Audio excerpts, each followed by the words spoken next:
The Outsider podcast shares the opinions and analyses of Drew Landry.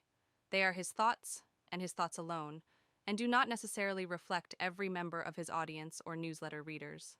Now, on with the show.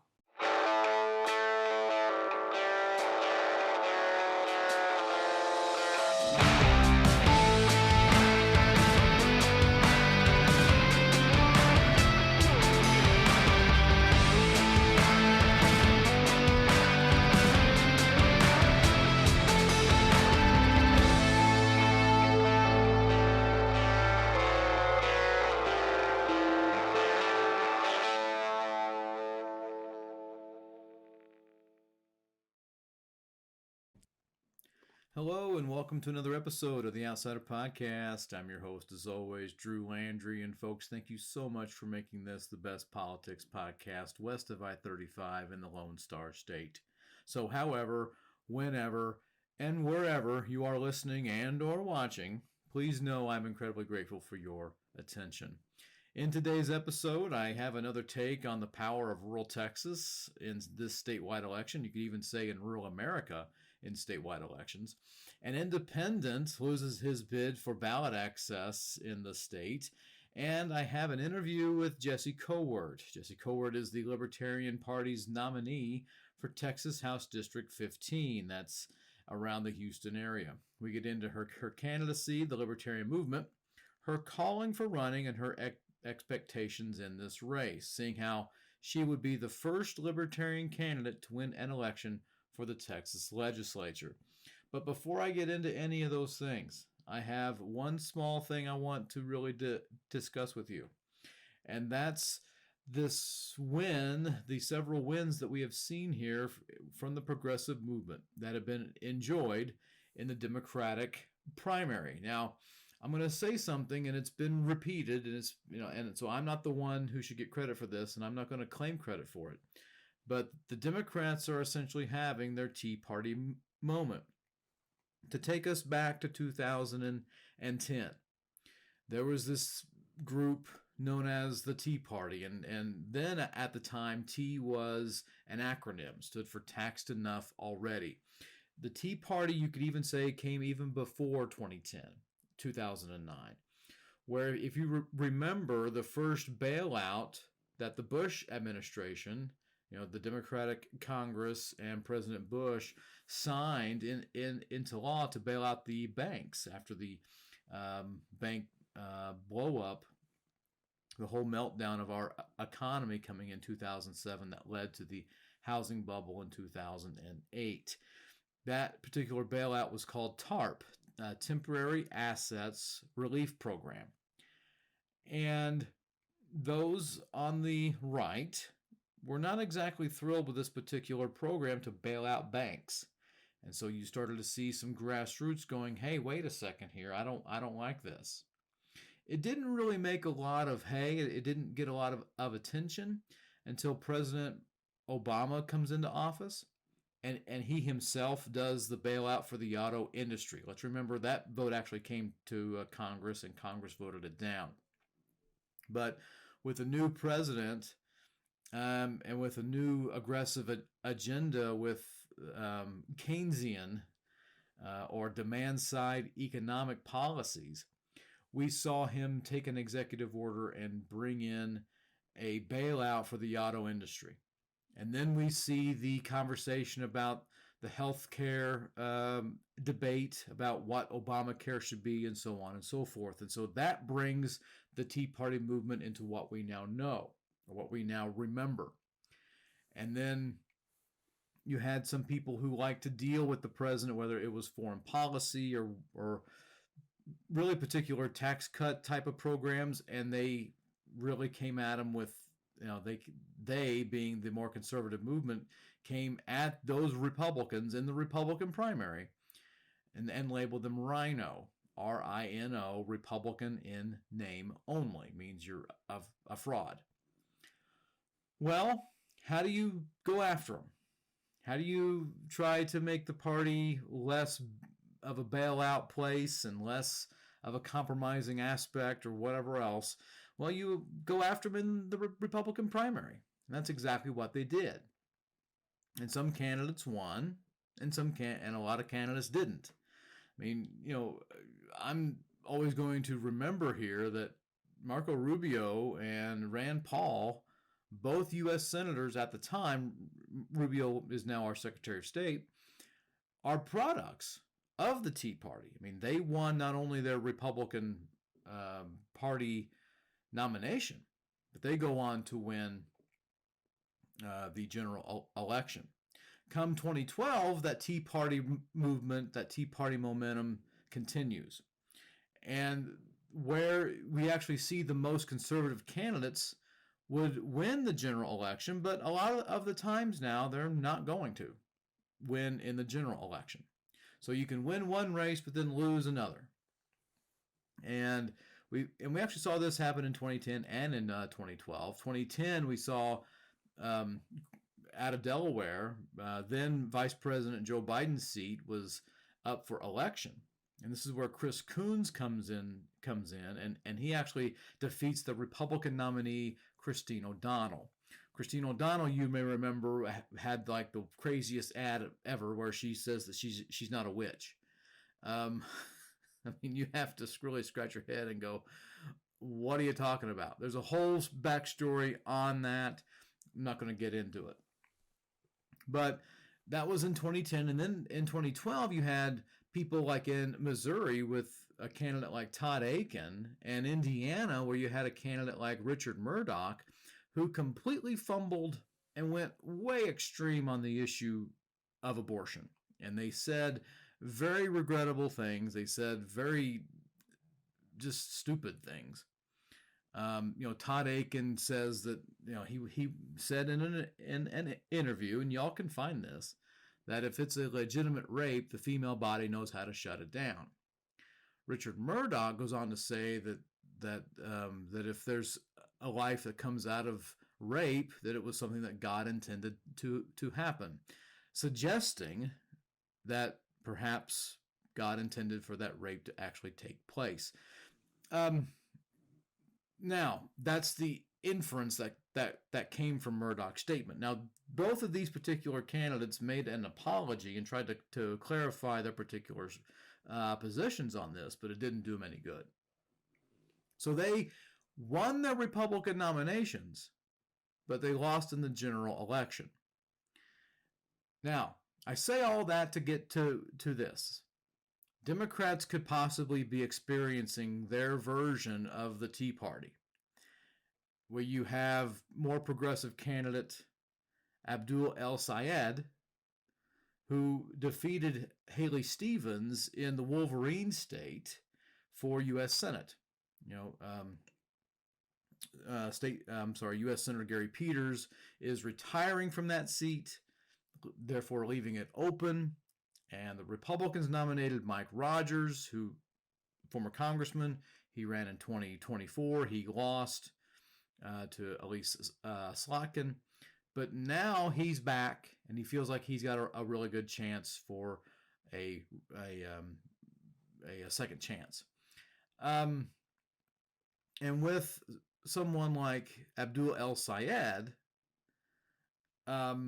this could possibly be the case. Now, El-Sayed seems to be. I don't know if he is, but it needs to be brought out there that he just simply can't quit hanging around anti-Semite Hassan Piker. Hassan Piker's got a microphone. He's got a very, very large following, much larger than mine. I'm very jealous of that. But because of this, and because of the things that AES, that's what El-Sayed is commonly referred to in media and other places, because of that particular extreme, Mike Rogers is now favored to possibly win this race. If Haley Stevens, who's a congresswoman, much more of the conventional establishment choice, if she won that particular primary, it'd be in her favor. Like, she would be likely to win. And that's the issue there with Abdul El-Sayed, is that he's making this particular race in Michigan much more competitive than what it really should be. And he is on the cusp. He could possibly lose this if he continues to go on. Same to be said in Wisconsin, where State Representative Francesca Hahn appears to be leading the more conventional candidate, David Crowley, and that puts a Democratic rule for governor. That's what I mean. This is for a governor's seat in jeopardy in the Badger State. You're talking about two particular seats, one for U.S. Senate in Michigan, the other for governor in Wisconsin, that are bellwether states that could fall into the hands of the Republicans just because the Democrats fumbled it. They would be relatively better wins for any other candidate not part of the Democratic Socialist movement that we're seeing happening in the Democratic Party. This is the left's version of the Tea Party. Now, I went on radio last week. I'm recording this on a Tuesday on the week of April, week of August 10th through the 14th, and so I'm saying all this before there's a declared winner in the Wisconsin primary, but you can actually get the idea that the further left that the Democrats go, they are becoming outside of that mainstream. Okay, now again, we're before any general election here. You know, there could be some sort of a dynamic set with this. This is not all set in stone. I want to make that very, very clear. All right. Public opinion and campaigns are very fluid. It's not, static, and it's not all just set in stone. So how can this be the left's Tea Party movement here? It's because of the insurgencies. And this is what I was trying to highlight when I went on the radio program on a Thursday. And, he disagreed with me. The host, who's a friend of mine, I consider him to be a friend. Hope he considers me one too. Disagree with me because of the concepts, of the substance of what they wanted to achieve, and that was a key difference there. My argument is the insurgencies from the right that formed the Tea Party, and you're seeing this from the left within the Democratic side. The insurgents who are really frustrated with the status quo. And they're taking their frustrations out on these more conventional establishment type of candidates to truly make a point. I mean, the goal of the Tea Party was to make the Republican Party more conservative than it was. Make no mistake about it. And in that particular sense, it achieved that goal. It was successful in that. But if the goal was to win elections, it's a bit of a mixed bag. It appears as if the Democratic Socialist movement within the Democratic side wants the party to go further to the left.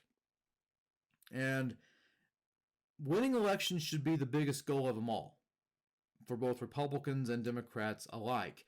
But it looks like the Democratic Socialists of America, DSA, you'll often hear that too, the DSA movement, they feel that their message could possibly be popular because they'll point to someone like Bernie Sanders. And look, if you're new to this show and you're hearing this for the first time, you should probably know I'm no fan of Bernie Sanders. He's not a Democrat. He's only a Democrat when he wants to be. He's been more harmful than helpful. I mean, he never apologized for endorsing Graham Plattner. He was the last to actually say that Graham Plattner should get out of that Senate race in Maine. He's just never said, he's never had the class to say, I was wrong about that. So my point is, if you're with Bernie Sanders on this, and if he's your guiding light, that populism on the far left is going to be helpful to you, you're winning in a state like Vermont on a consistent basis. That message is very popular in a place like Vermont. And in presidential primaries, it can be successful in a state like Michigan or in a variety of other particular states. But it won't win you the general election. All right. So Bernie Sanders is often, the influence here of this DSA movement, and so there are some things that you could say that are fairly popular. But at the same time, can you win on them? Are those winning messages? And for now, we really don't know on the left. On the right, it's a mixed bag. Will that be the same for the left? I do want to say this, though. I do think this is completely dumb. Winning elections is the goal of every campaign. At least it should be. But somehow, the Tea Party it really changed Republican politics and then morphed into the MAGA movement, Make America Great Again movement. It really morphed into that. And Trump, being the opportunist and right-wing populist as he is, was able to seize that and win 2 nationwide indirect elections. But that's the beauty of the Republican Party. I mean, they are able to make a great sale. They can sell you on anything.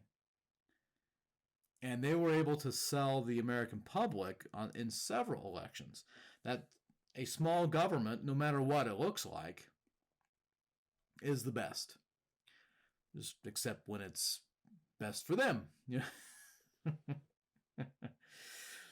There's one other thing I wanted to mention here before I get into the talk about rural Texas, and that one thing had to do with an independent statewide candidate who sued to get on the ballot in Texas, but he was denied. I've talked about him before, and I left it at the fact that he was seeking a lawsuit. Well, we now have that decision on that lawsuit, and he lost. So let's go back and give you some context here. Former Republican, then became a Democrat, ran for a statewide elected position called controller. It's the certified public accountant of the state. In 2014, he lost. And then he ran for lieutenant governor in 2018, and he lost. And then he ran for lieutenant governor again in 2022, and he lost. In 2020, he was Joe Biden's key guy. He was part of a group that was very influential for Joe Biden's campaign in Texas. Did that in 2020. So you would think here he's got about 8 years of solid Democratic, resume building spots. These are some very key moments that he's in here. A 3-time statewide candidate, and then helping out on a presidential election on the Democratic side. Well, he wants to run for lieutenant governor again in 2026, but he doesn't want to be part of a party. So he tried to run as an independent candidate. Now, not to get too far into the weeds here, let me just tell you this. Texas has it pretty difficult, it really shouldn't be, for independent candidates to get on the ballot. For statewide candidates, here's what you have to do. You have to formally declare that you'll be a statewide independent candidate.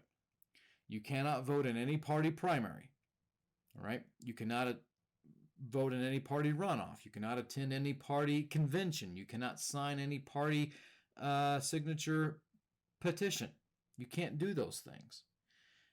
You simply can't do anything for a party. And then you have to go get at least 1% of the total popular vote in the last governor's race. At least that. there were about 8.1 million people who voted in the 2022 governor's race.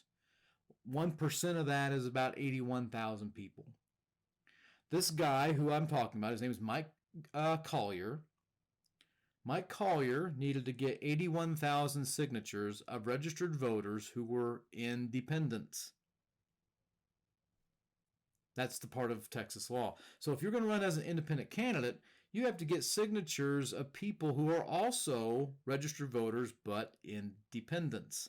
So those same particular voters, these same particular signees, signees, need to also be independent voters.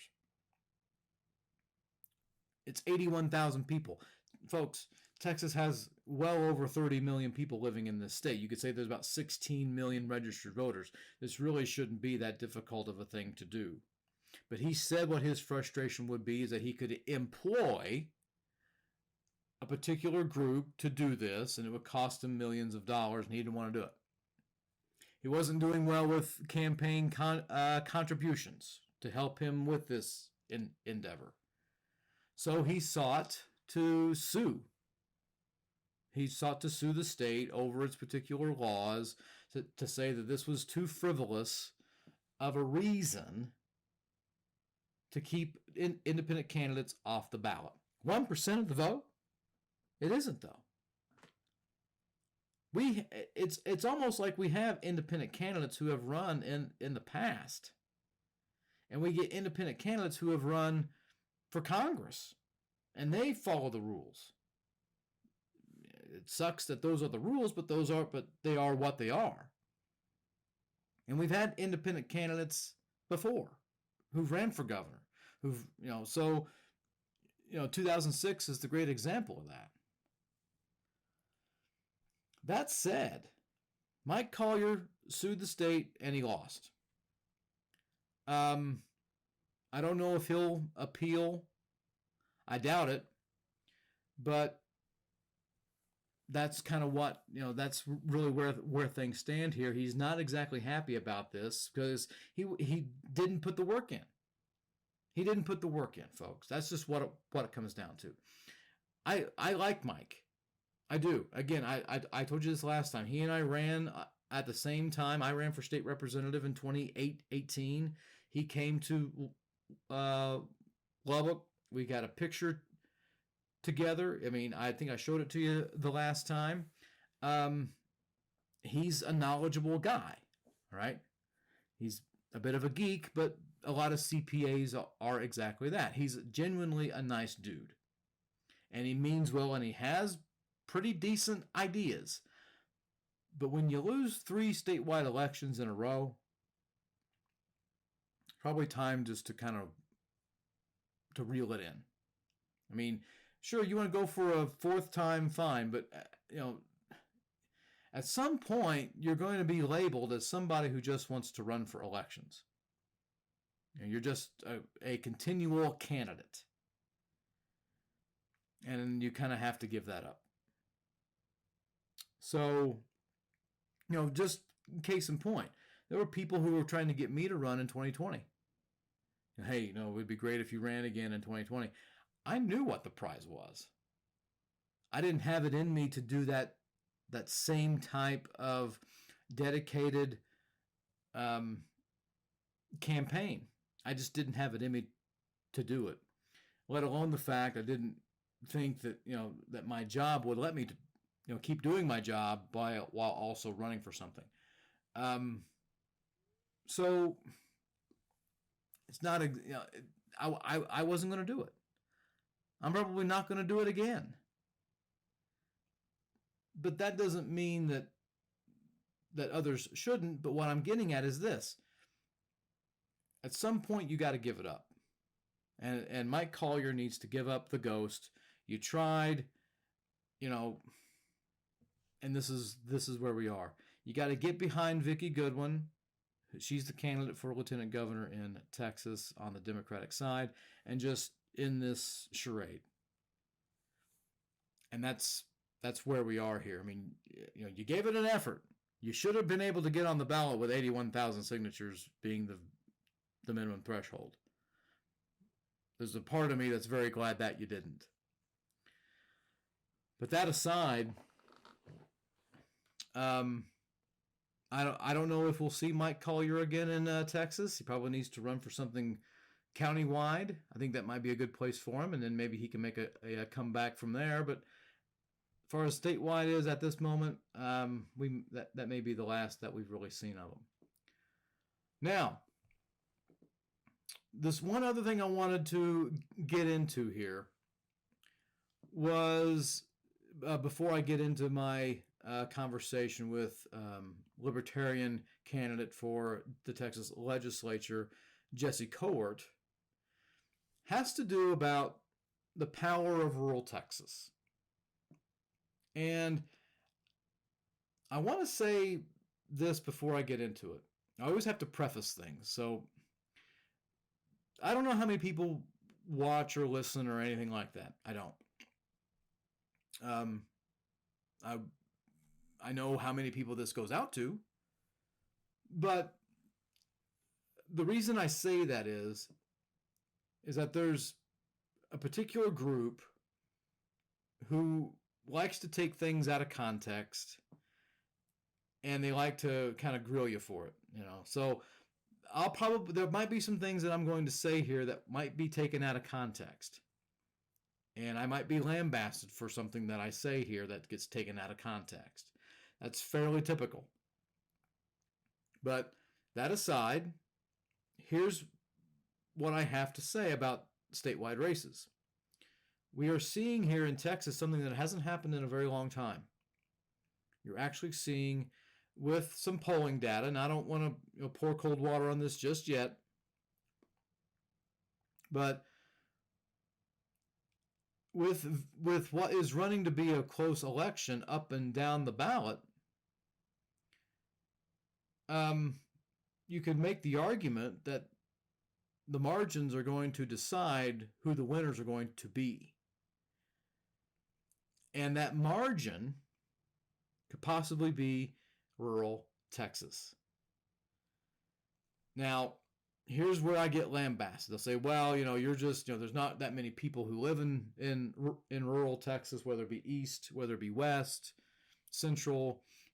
They're far outnumbered by the metro areas. And so there's a phrase they like to do, and I'll even take, you can criticize me for taking this out of context.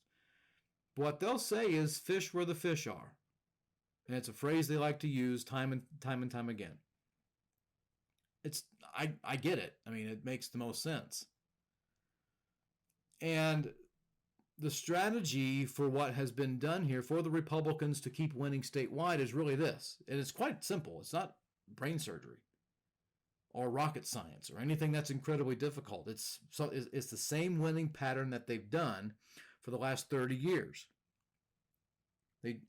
Once the Democrats took over Harris County, for those of you who don't know, Harris County is the county where Houston is, and Houston is the largest city in Texas. So what the Republicans will do is try to shore up votes in Harris County. And the math will tell us that Republicans will lose Harris County, but they'll try to lose it with 42-43%. Like that's what they'll try to reach. They get more than that, that's great. But if they can get 41, 42, 43% of the vote in Harris County alone, and then dominate in the rural areas, they win statewide elections every single time. Even in those mid-sized counties, they'll try to win those and dominate there. And so they're always looking for a gigantic turnout in rural Texas. And again, just to reiterate, that's been their strategy for a long time. And folks, it has won them elections. They have won doing this. And so there's a couple ways that can be done to try to offset this. And one of those particular ways would be to up your vote in Harris County. I mean, that seems like a fair, that's like the other part of it, All right. Yeah, sure, you want to, win by whatever that you can, but if Democrats don't win Harris County by, 59, 60% of the vote, 61 or 62% of the vote, um, they lose.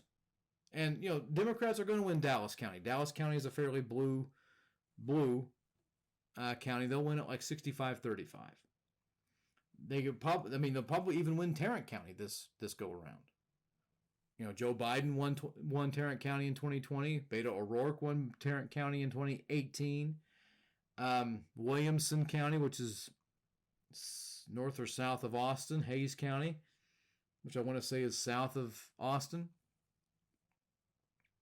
And then you get into Fort Bend County, which is next to Houston. And then you can also have the Rio Grande Valley, which they're going to make a comeback. And so you got your Democratic strongholds that are looking to expand how they can win, all right, to make this thing competitive and to possibly win the elections. That's been Democrats' strategy for a long time. Try to up the urban metro vote to outdo the rural vote. Well, what they won't particularly tell you is that there's another way you can do that. And the key to it is by going after, in some aspects, the rural areas. And so 4.5 years ago, I wrote that Texas teachers are essentially the sleeping giant in Texas politics. And in that piece, I claim that the parties don't view teachers as this because Republicans will scare and divide educators with social issues, whether it be abortion or guns, or now it's trans issues or whatever else, while Democrats ignore them. And they will claim that time and effort are better spent elsewhere. Fish where the fish are. Educators, however, are the untapped resource that can set the agenda for generations to come. Public education is the silver bullet of Texas politics. The party that courts educators' vote and makes them a permanent plank in the party platform and a core constituency of that party. Folks, you can realign the state. I wrote that 4.5 years ago in January of 2022. I still believe it to this very day. Teachers are overlooked, but they are an incredibly important voting group. And so with that in mind, one must wonder which of the two major parties have been helpful to to education's professionals, not to mention those in the rural areas. So let's examine some facts over the 2 decades, because Republicans have been in charge of Texas. They've had the governing trifecta since 2003. So under Republican governance, Texas retired teachers received 2 cost of living adjustments. One in 2004, that started to happen in 2004, and another one in 2023. Lawmakers continued the effort to make public schools ground zero in the culture wars with policies to ban books in school libraries, allow chaplains without a state certification to serve as school counselors, and mandate classrooms display posters of the 10 Commandments, and then the very last thing here, include Bible stories in public school lessons. $1 billion were also set aside for the state's first ever voucher program. And then we have the fact that independent school districts, or that's what we call them here in Texas, they're ISDs, across the state continue to experience budget deficits. All right, they're passing budget deficits in spite of this quote-unquote historic new funding. Texas, just like a lot of other states, are enduring a teacher shortage. And rural communities have seen schools close or consolidate, which then hurt those very communities. And while some teacher pay was increased across the board, net gain was hardly felt. So what's been gained under Republican rule for Texas over the last 20 years for teachers? Oh, not a lot of good stuff and a lot more requirements. And now you're just pawns in the culture war. Well, some may want to subscribe to the whole whataboutism. Well, what about the Democrats? What about Democrats? What about Democrats? Party politics in Texas. We have to remember here. Republicans have won. I mean, they've had the governor's seat since 1995. They've had the Texas Senate since 1996. They've had the Texas House since 2003. So let's understand, Democrats are non-existent in the executive branch and the judicial branch and stand as the legislative minority. And giving this long-standing partisan control, what meaningful comparison would whataboutism bring? Nothing. But here is where Texas teachers and teachers even across the entire United States can make a stand. How often have politicians said to you teachers, that the student-to-teacher ratios would be reduced? And to those in the rural areas, that school vouchers would not affect their local schools and their communities. To public school advocates, that the recent funding was historic investment in public education. I bet you've heard those lines quite a bit. And now, with such a long time with Republicans being in charge, teachers have been essentially sold a bag of magic beans. And no beanstalk has appeared. And so if rural Texas wants to make a difference in this election, if teachers want to make a difference in this election, you can. For the first time in, I don't know, maybe ever, every legislative seat for Congress and the Texas legislature is competitive. That's not a typo. There is a Democrat running for every seat in the Texas House and Texas Senate. Rural Texas has real choices in district races this time, and their turnout gets the message felt not just in the Lone Star State, but across the country. Rural Texas is not alone in this. Teachers, many who live and work in these very areas, have felt these same promises, same pressures, and ultimately have felt the same neglect. Their stake in this movement is just as great, and their participation can lead the movement. If education's professionals turn out to vote for candidates who have their backs, and we're talking like, issues that matter to them, whether it be with healthcare, rural healthcare, anti-data center, supporting your public schools, they can send a loud and clear message. And that message is this: you will respect us, or you can expect us. And that is something that is incredibly important for this election. That's not just for Texas folks, but that's for the entire U.S. in election season. With close elections happening across the country, whether they be, whether they are in swing congressional districts or whether they're in statewide districts, elections that will be decided by the margins. This is where your rural investment will come home to roost. And if you don't, it's just like I said, you can expect the rural vote to come back and bite you. Part 2 of the Outsider Podcast, as promised. I am honored to have Jessie Cowart on the program. Mrs. Cowart, thank you so much for being on the Outsider Podcast and classing up this production. Thanks so much for having me. All right. So you're running for House District 15. Is that correct?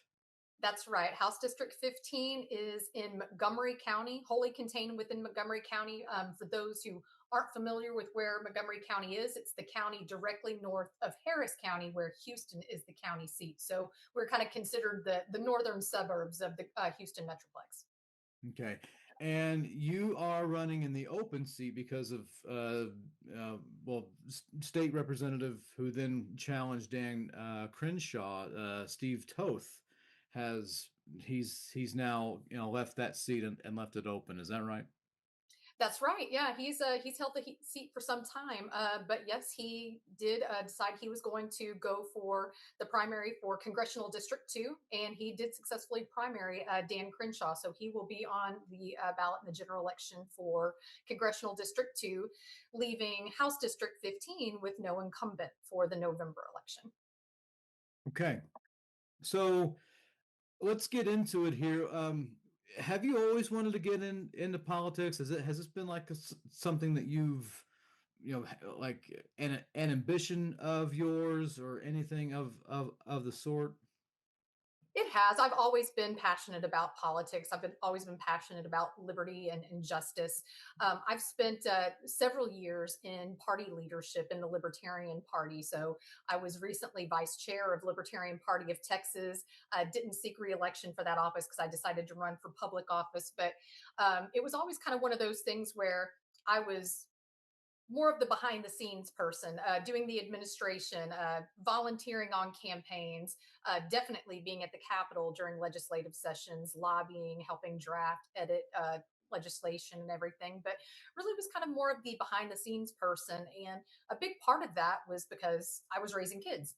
So my kids are now going into their senior year at Sam Houston State University. So they are fully adulting now, and settled. And it felt like, it's the right time. It's the right time. I've always kind of considered making that jump from kind of party leadership or party office to public office. And the stars just kind of aligned with Steve vacating that seat that I'd had my eye on. And my kids kind of, you know, flying the nest, so to speak, that it felt like the right time to do it. But it's been a long time coming. Awesome. So you're running for this. Usually, candidates have some sort of like of an agenda that they want or that they have in mind. Is that the same for you? Are there a few things you'd like to do should you win this seat in the 90th legislative session? Yeah, absolutely. One of the big things about Texas, and another part of the why now reason for me was our spending is just out of control. Our state budget has increased by 42% over the last two legislative cycles. Um, it's really just kind of astronomical, the amount of money that we're sitting on, and it's burning a hole in our pocket. And instead of trying to give that back to taxpayers in the way of property tax relief or something else, we're doing things like making a 10-year $1.5 billion investment in Hollywood filmmaking in Texas. And those are the types of things that really helped get me off the bench, just because if a so-called fiscally responsible Republican controlled Texas legislature is going to do things like that, then they've lost the plot. So time for a libertarian to step in and kind of try to help bring that in. Okay, so you've got to where so if I heard you right, you say okay, spending is too much. Possibly need to Absolutely. need to cut a few things, I would Hmm. imagine. Is that right? What do you Absolutely. have any ideas as to what you'd like to see cut from the budget? Yeah, love to repeal that Hollywood um, filmmaking investment. Hollywood does not need Texas taxpayer money, for starters. But one of the things that I'm really passionate about is putting us on a true path to property tax elimination. Uh, Texas is currently seventh in the nation in property taxes. It is basically our de facto state income tax. So we don't have a state income tax, but we do have property tax, and that's pretty darn close. But we are moving at a very high rate of property tax increases. So, like more than, say, population plus inflation. Um, and we're just not seeing the services that are kind of commensurate with the amount of the investment that we're making there. So, what I would propose is, a lot of people don't know this, but Texas has a 24 to 27 billion dollar budget, depending on where we're at right now. I think it was like 24 billion with the last Binium report, which was given by then Comptroller Glenn Hagar. Um, but huge budget surplus, not to mention a rainy day fund of, 27, 28 billion dollars. So like I said, we're kind of rolling in the money here in Texas. Um, but we're starting to spend it on frivolous things and not be very smart with our money. I give that, drunken sailor analogy. I just have the money burning the hole in the pocket, and it's really not being used for the right things. So what I would propose is taking some of that budget surplus and even maybe some of that rainy day fund and starting to buy down some of that M&O debt from school districts, who are a huge part of the property tax burden that we see all across Texas. Start buying that down. That way we can get ourselves on a path to property tax elimination. And we could do this in 5 years. This is absolutely doable. And start buying down that debt so that we can eventually eliminate property taxes, and then people can actually have true home ownership. Not you pay 30 years on a mortgage and then you're still having to pay, rent to the government on the land that you own, and potentially be evicted because you're not able to afford your property taxes. So that is something that I'm extremely passionate about, and I love that it's picking up a lot of steam. There's a lot of conversation around it. I know Governor Abbott has said that he wants to put a plan in place as well, but it's also an election year, and we've kind of heard this song and dance before. So I would love to have a seat at the table there in Austin and really force the issue. Be like, okay, let's walk the talk now. That's a really good point, and I just want just a little bit of clarity here, because you bring up a really good point about property taxes, and this has been the white whale of Texas politics for Oh yeah. 25, 30 years. Hmm. So and you mentioned how this is an election year, and so we always like to find the rabbit in the hat here. The Hmm. governor coming out to wanting to eliminate the school property tax. That is a big. That's like half, if not 55% of our property taxes. Is that what you would also seek by, like, whenever you talk about buying down property taxes using the surplus, using the rainy day fund? Is that what you're also Yes. the goal there is? Yeah, truly there's no real property tax plan that doesn't also include a cut in spending, because you can't just eliminate property taxes and keep spending at the rate that you're spending. So one of the things that I would do in addition to using that surplus to start buying down the debt is also sponsor legislation that would impose local spending limits. A lot of people don't know this, but the state of Texas has five spending limits, right? I think it's four constitutional and one statutory. Local, like municipal governments, no spending limits whatsoever. So we saw in the 2023 legislative session, the legislature came out. They tried to put in some things that really looked good on paper in terms of compression, but it didn't actually address the spending. So if all you're doing is the compression, but you're not reining in the spending, and you're not imposing, you're not looking at appraisal caps or anything like that. All they're going to do is raise the appraisal, so that they're still getting the same amount. So there's got to be some checks and balances here. It has to be a multi-pronged approach to really get us on a path to property tax elimination. And the good news is that it's not hard. It is absolutely doable. It's just a matter of everybody getting together at the table and saying, hey, we're going to do this. Let's figure it out. And when we talk about the funding mechanism, I mean, we're as you said, we don't have a state income tax. I like to Mhm. tell I like to tell my students is that we will have a margarita bar in the local Baptist church before we ever get an income tax in Texas. I mean, that's just Yeah. not that's not going to happen. I think even Jerry Jones is more popular than a state income tax in Texas. I mean, so Absolutely.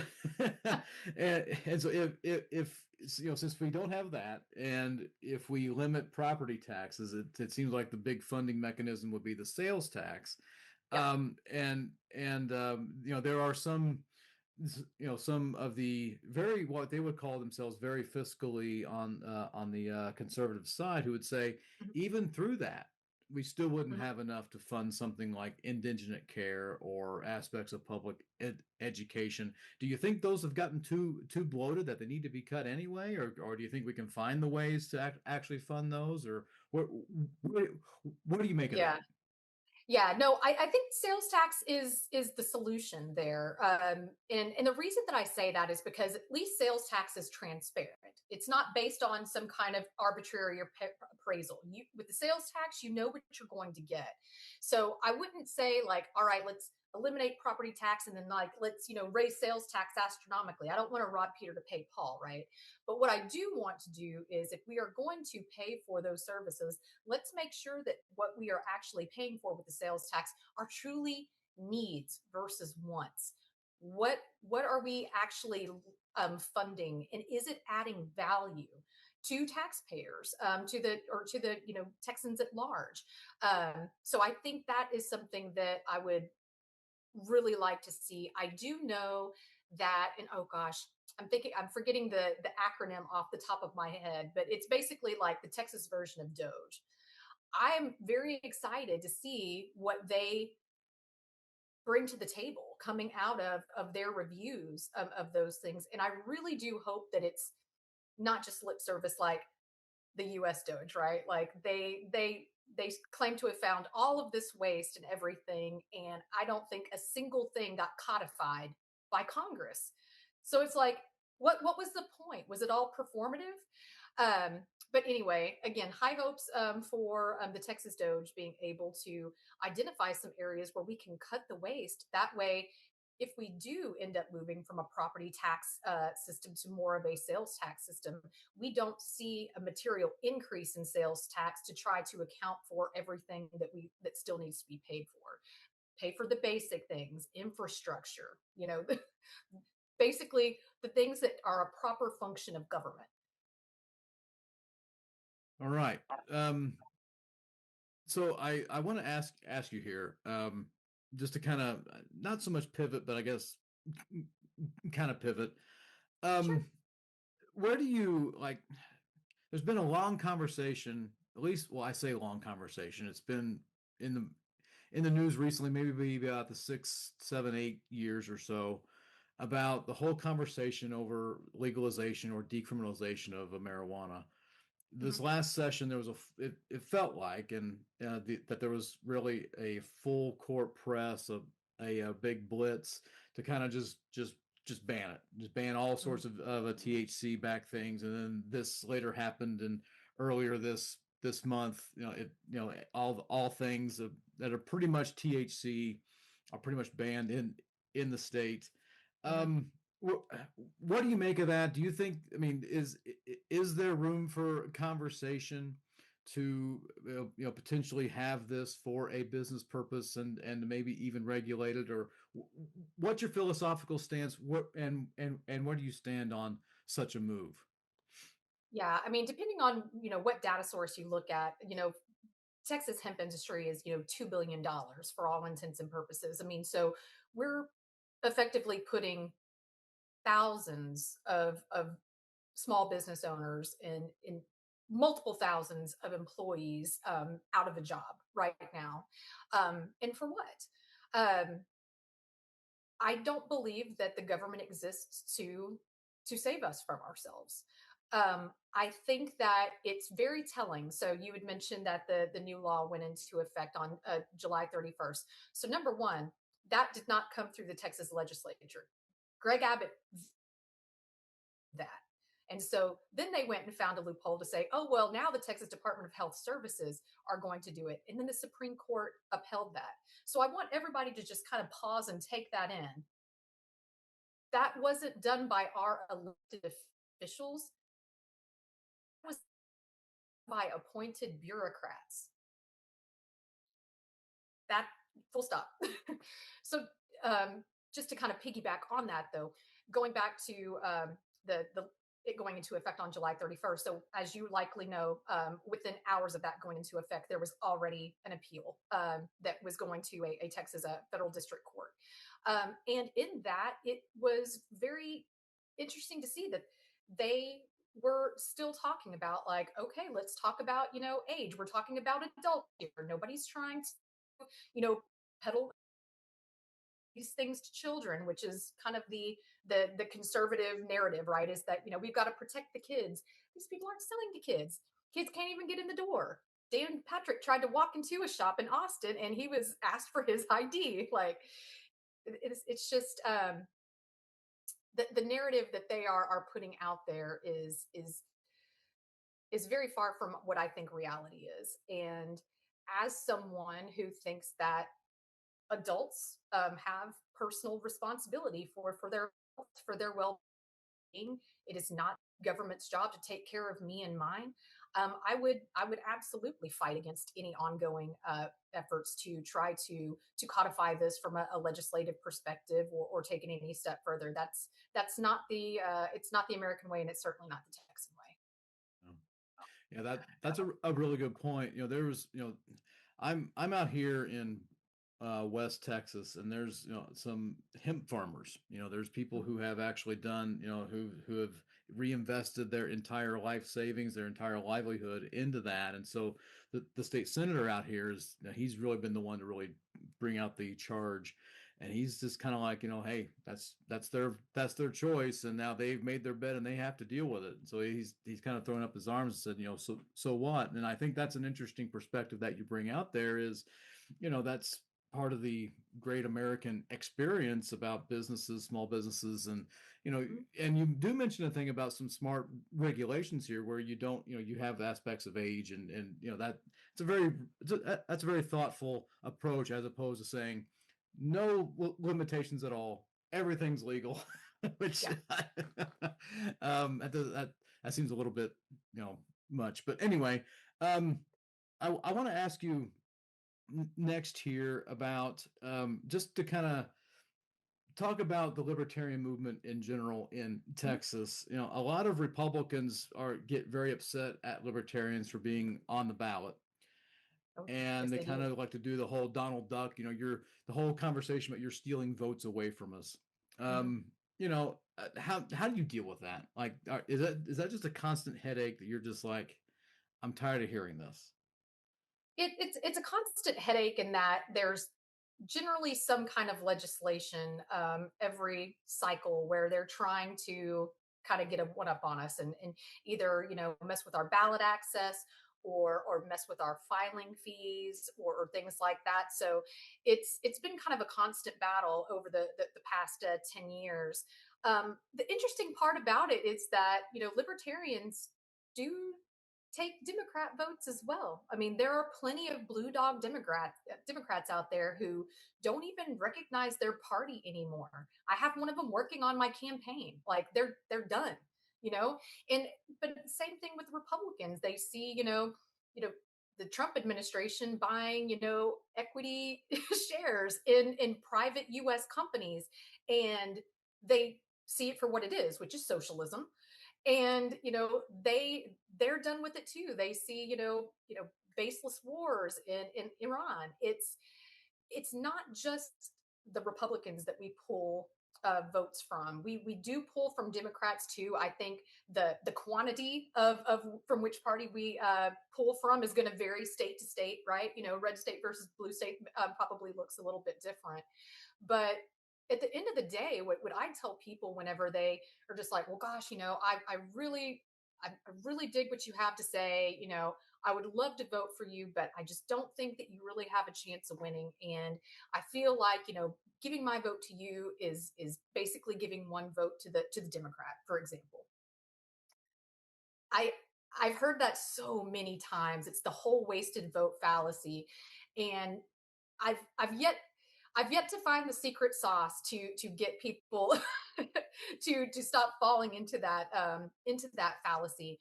But here's what I would say in response to someone like who's kind of that mind in my district. So number one, there's 150 seats in the Texas House of Representatives. You're telling me that we don't have room for one that's not a Republican or a Democrat, somebody who is going to come in there and work across party lines and is not going to be beholden to a party, telling them how they should vote and to toe the line and you know succumbing to the kind of pressure that we see politicians get sucked into whenever they get into office. So that's number one. You can give one out of 150, right?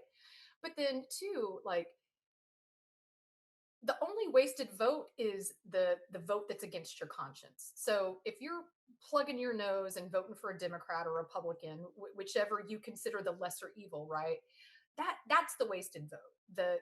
The vote that you don't make for something, that you don't make in a basis of conscience and principle, that's the wasted vote. And if we could get people to come around to understanding that you're not going to get a different result by voting the same way, that's when we will truly start to make the breakthrough.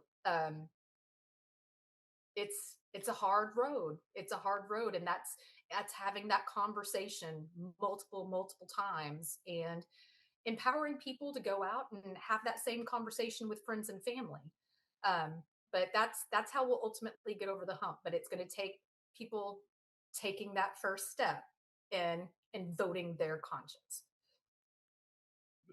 That's a really good point, and that was very well articulated. I want to ask you here about you know about should you if you win this, and you would make history. I mean, you'd be the first libertarian who's ever won any seat in the Texas House, in the Texas legislature. I mean, that would be really something. And so I think I want to ask you this, because I'm sure you've thought about it.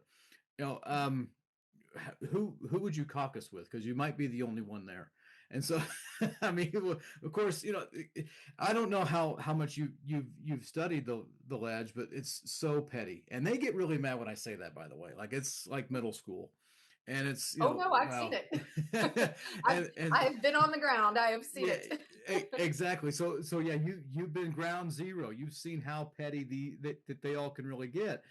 That's gonna be like so frustrating whenever you're just like this person just had a disagreement with you. It's not, don't take it too personal or Mhm. whatever the case is, and now you have a hyperpolarized house, possibly going to be a hyperpolarized house, and if you're that one out of 150 and people looking, saying, hey, come with us. I mean, you'd be kind of a wild card and all that. Would you be able to say, no, I don't want to be with the Republicans or the Democrats, I'll just be by myself? I mean, how have you thought about this? 100%. Yeah. Yeah. No, my game plan going into the Texas legislature would be free agent. I am here to stand by my principles to represent my district and support their best interests.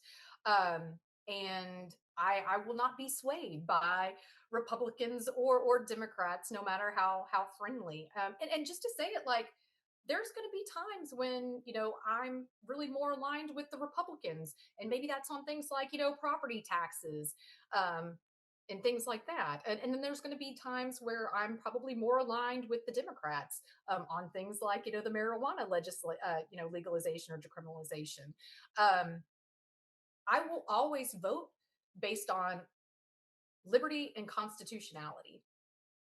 It's the filter through everything will seep through to for me to ultimately make my decision along with my staff. So I'm not going to caucus with anyone, but that's not to say that I won't work with people and try to develop healthy working relationships, because if I can do that, and then I can maybe start to influence some hearts and minds of the elected officials, then that's a real win too. even if I'm only there for one term, if I can go in there and show people that, hey, this can be done, I would consider that a huge win. You want to go in there as a free agent, and you want to be your vote your conscience, go with your own issues. That's incredibly admirable. Um, what if something comes down the line, and you know your district very very well, and you might disagree with that issue from your district. So your district has one opinion, you have another. Possibly, what would you do in that sort of a situation? I would vote my principles. I mean, I'm not hiding who I am in my campaign, so I'm not hiding the fact that I'm a libertarian. I'm going to be as a libertarian on the ballot. I'm running as a libertarian, not an independent, where you kind of not really sure where uh, they kind of stand from a, I guess, political landscape perspective. I'm being very transparent about who I am. I am a dyed in the wool libertarian, and I will I will always fight for uh, limited government, fiscal responsibility, free markets, and our individual and civil liberties. It's as simple as that.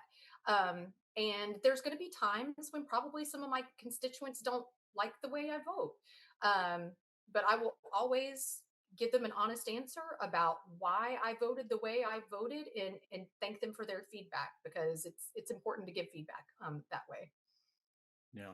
Not agreeing with a lawmaker, I mean, that's just life. I mean, not agreeing with what people do, that's just life. I mean, that's just Yeah. just how it is. And I think if you're able to articulate why you did something, I mean, that goes a long way. I mean, that's Mhm. a great way to have garner respect from your constituents.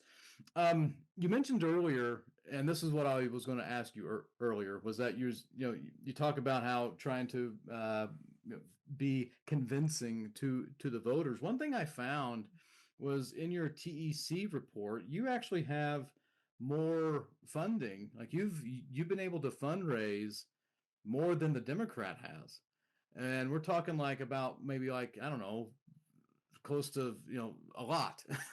I'm trying to add some math, Yeah. but I don't really think it's not coming to mind to me. But I think that is a great point that you could make here is while this seems like a pro Democratic year, I'm fundraising. I've got more money in the war chest. I've been able to fundraise from X amount of people with so many dollars. Mhm. um that I think that's if they're trying to say, well, what support, what could you possibly do, I go, look at the people who have donated to my campaign. I mean, and I'm sure you're hitting them up again, and I'm sure you're trying to expand your resources there. And fundraising is not fun. I don't know who put the fun in fundraising. I should Yeah. be kicking the shin. But I think doing that is a fantastic approach, and the fact that you've gotten way more than the Democrat on there, I think that's a very good point that you could sell on. I mean, kudos to you for that. Thank you. Thank you. Yeah. It's I've been working hard, so I appreciate it. Very good.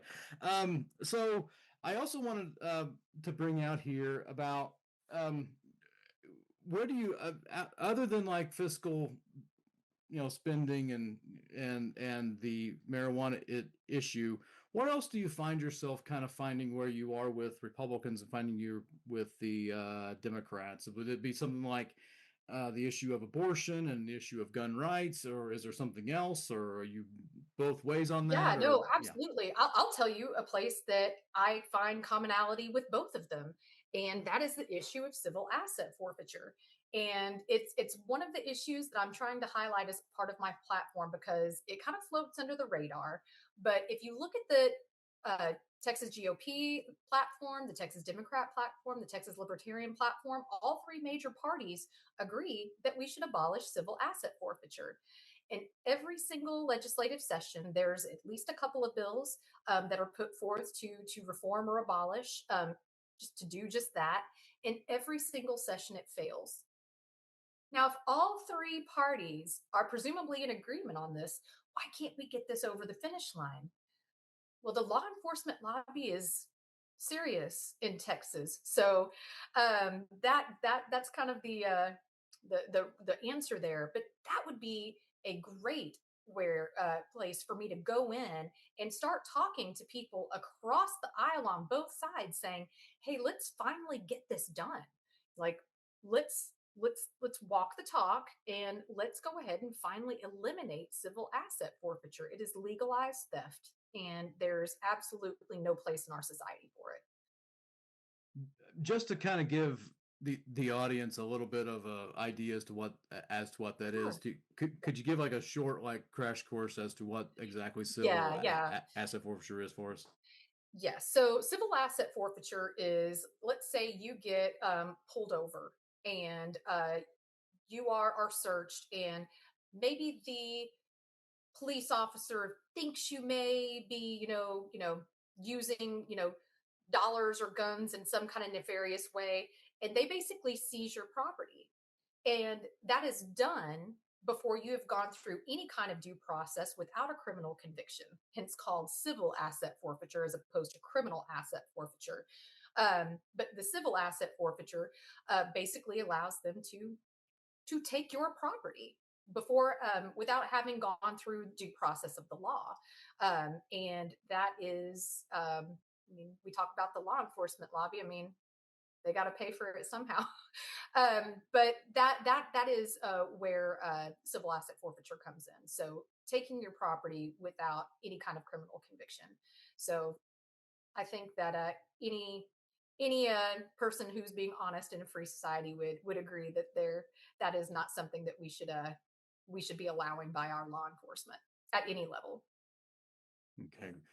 Thank you for doing that. Thank you. Yeah, And for absolutely. those on video, my one of my cats has just jumped onto the desk, and this is their world, and I'm just happy to be here. So there, she's quite cute, and well, she's sometimes quiet. So that said, I it's so interesting to me that there's a new spirit. It seems like that there's a new vibrant spirit within the Libertarian Party here in the last couple of years or so. It's you've got a bigger slate of candidates than what you have in the past, and I think that's wonderful. Um, Voters deserve more choices than what we have, and I think you and your party going out there and trying to give more voices to that is a great public service, and so I want to give you all kudos for that.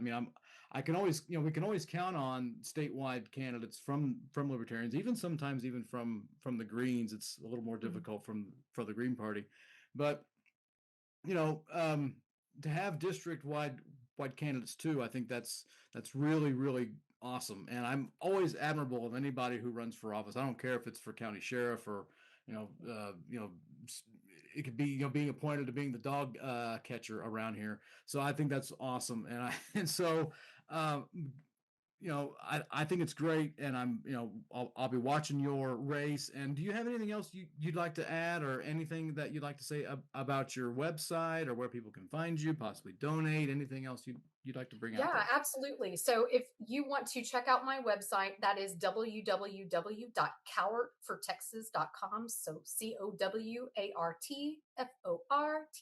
COWARTFORTEXAS.com. If you put a slash donate on that, that is where you can donate. So cowartfortexas.com/donate. If you're interested in getting involved as a volunteer, even if you don't live in my district, we're doing phone and text banking, the things that you can do from the couch or your bed. You can go to cowartfortexas.com/contact. You can say that you want to volunteer. Maybe you want to phone bank. Maybe you're more of a behind the scenes, research policy person. Maybe you're the kind of person who likes to get out and talk to people, and maybe go do some block walking with us if you live locally. There are lots of campaign opportunities as we enter the home stretch of this election season, and we will definitely find a place for you. So yeah, website is the place to donate or volunteer or request a yard sign. If you live in Texas House District 15, and again, that's Montgomery County, so that is the Woodlands, Oak Ridge North, Shenandoah, kind of the Rayford Road 99 corridor, South Montgomery County, right there on the Harris County line. So if you live in that area and you are watching, would love to talk to you and would love to have your vote and even get you involved in the campaign if that's something that you're interested in. Where can they find you on social media? Social media, I'm on Facebook, Instagram, and X. And generally Awesome. find me if you just search Jesse Cowart for Texas House. Okay, wonderful. Mrs. Cowart, Jesse Cowart, thank you so much for being on the Outsider podcast. It's an honor to have you on. It was great. Thank you so very, very much, and I wish you all the best down the road. Thank you so much for having me. I had a good time. Appreciate it. Absolutely. Folks, that's all from me today. Thank you so much for watching and listening to the Outsider podcast. Also, a very special shout out and thanks to Jesse Cowart for dropping by to spend a few moments to visit with me about the campaign and being on the show. It's always good to have someone from the campaign to take a little bit of time to come talk to someone in the podcasting world. Let's know, folks, if you or someone you know you want to be on the show. All you have to do is send me an email, the.outsider806@gmail.com. That's the.outsider806@gmail.com. As you know, I have an open mic policy. I'll talk to anybody, but it has to be in politics, though. Let's just bear that in mind. And, I just spoke to at length with a libertarian, and so it was good to have that conversation. You don't have to agree with me to be on the Outsider podcast, but we have to keep it to politics. So if you know somebody who you'd like to see go toe to toe with me, or if you're that person, the.outsider806@gmail.com is the address that you want to send that information to. So thank you again, folks, for watching and listening to the show. I always am deeply thankful for your time that you commit to watch or listen. So I'll see you again very, very soon, and we'll be back with another show next week, and it'll be better than ever. Thank you. The preceding analyses and opinions were that of Drew Landry and his alone. They did not necessarily reflect all of his podcast listeners or newsletter readers. Thank you for listening to the Outsider podcast. Be sure to follow The Outsider on X and on Facebook. Also, don't forget to sign up to be a free subscriber to his newsletter on Substack. Just look for The Outsider. We will see you again next time.